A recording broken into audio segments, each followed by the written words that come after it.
what a museum, any kind of museum, offers you is an alternative to that experience. It offers you a different kind of an experience of the immediate confrontation between something very old and usually handmade and your own moment in time, your own sensibility, your own emotions now. And if we lose that as the essential experience of the museum, then it just becomes one more stop on the endless ribbon of entertainment that we're addicted to in this country, especially. Yes. And then there's no point to it. If we try and make museums more and more like all the rest of our experience, then we don't need museums. Museums occupy a different space, it seems to me, occupy a different moment in the making of our minds, and it's an important one. It's not better than necessarily all the other plugged-in moments we have, but unplugging in a culture as plugged in as ours is a very important piece of our life, and a museum is a place, I think, where you need primarily to unplug.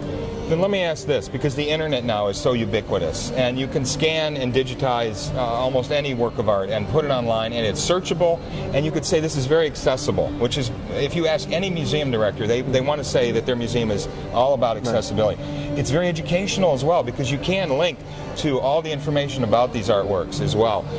What is the internet doing now to your vision of where a museum has been and is going? Well, I'm an internet addict like everyone else, and when I have a lecture to give, I had the lecture to give on Winslow Homer, that great rock-ribbed example of American rectitude a few months ago. And what did I do? I went on the internet and I got all my images downloaded from there, and I put them on my PowerPoint, and I went in. It saved me 3 days of work. Yeah. In a slide room, in a slide lab. I don't want to be a hypocrite about it, but at the same time, I also recognize that accessibility is a wonderful thing. Museum directors have to say that because they're trying to raise funds from a public that's suspicious of museums very often. But there's accessibility in the sense of it's open to anyone, and there's accessibility in the sense of it's easy to get, and things that are a little more difficult to get are very valuable. I have a friend who once said the thing we should do with school children really is take them to a museum, great museum of like the Metropolitan or the Chicago Art Institute, and sit them down and say, now, you will never be able to do anything as good as this. Because that's an important thing for kids to learn as well, that there are traditions, that there are masterpieces, that art is hard. We're always trying to make art easy and it's for our something to kids. Aspire to. That's right.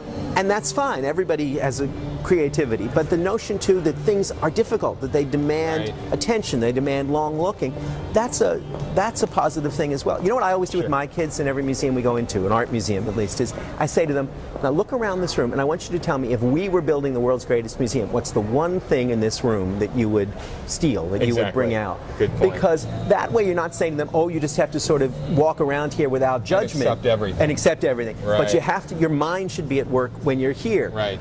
And I've even sometimes when we go gallery hopping in New York, I say, here, imagine you've got a budget. I'll make up a budget for you. Exactly. You spend your budget this afternoon. What do you want? Because it's important to teach kids discrimination and that some things are better than other things. But and then back up your choices. Yeah, and back up your choices. And that's where, a museum is a place for talk and argument. It's not a place just for hushed appreciation. Right. But that's a different kind of talk than having your earbuds in and listening while someone, and I've done a couple of them, tells you what you should be thinking as you look at the work of art that you're seeing. Consumption, really. Yeah, that's consumption.